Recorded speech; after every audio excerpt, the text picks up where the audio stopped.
scene. She was also one of the best human beings I had ever met. Knowing I was desperate to get more experience with my camera, she had called in favours and pulled so many strings that we had the entire Somerset House ice rink all to ourselves for a whole hour after her work Christmas party. She couldn't get me into the actual party itself, but then she was only human. And not being allowed into the party didn't mean I couldn't show up early and steal snacks from the kitchen anyway.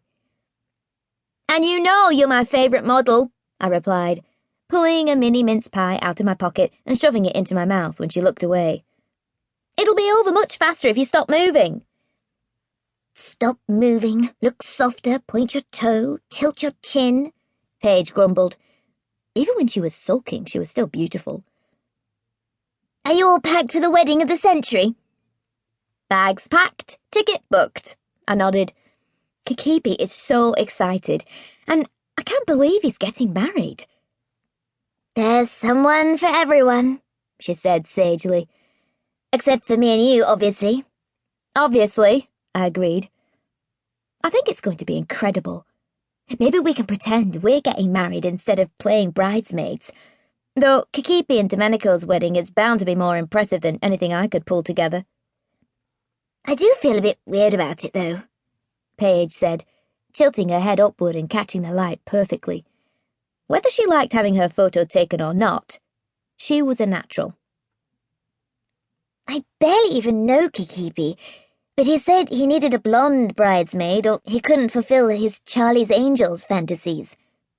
"The bride wants what the bride wants," I snapped, and my flash filled the rink with bright white light. "And a custom-designed Bertie Bennett bridesmaid dress has got to be something of a sweetener for you." "It doesn't hurt," she said with a shrug. "And it'll be fun. New Year is always such a letdown. Attending the wedding of the year in Milan doesn't sound like a bad way to spend it." Inching left with staccato steps, I tried another angle. Good God, she was pretty. The cow.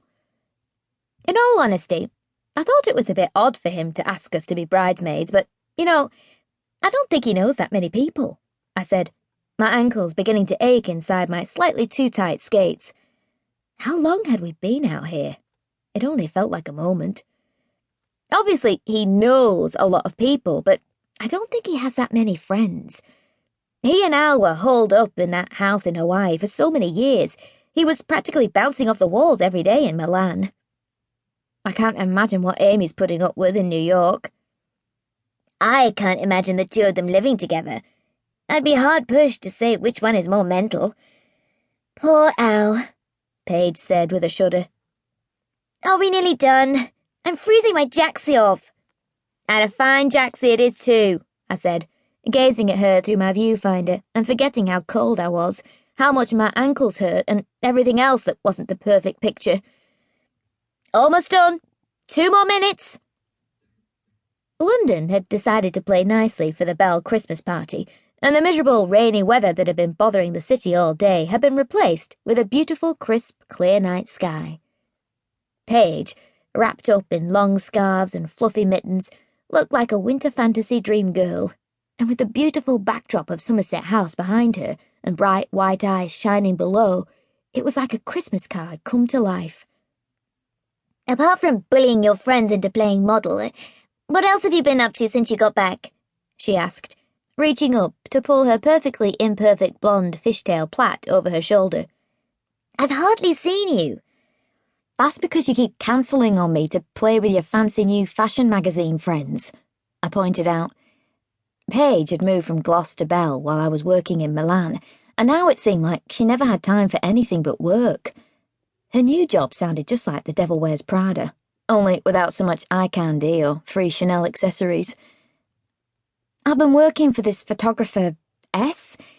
He's doing a shoot for No No Mag, and he needed a second assistant. Do you know him?" Paige screwed up her face and gagged. "You have had the pleasure, then." "Repulsive little turd," she nodded. "But his photos are amazing. I've got him booked in for a celeb shoot in a couple of weeks." "Really?" I wobbled on my skates. "You're using him at Bell?" "The editor loves him, and all the celebs want to work with him." section of... To keep listening to this audiobook, I've left you a link in the description so you can do it, at no cost thanks to Audible's 30-day free trial.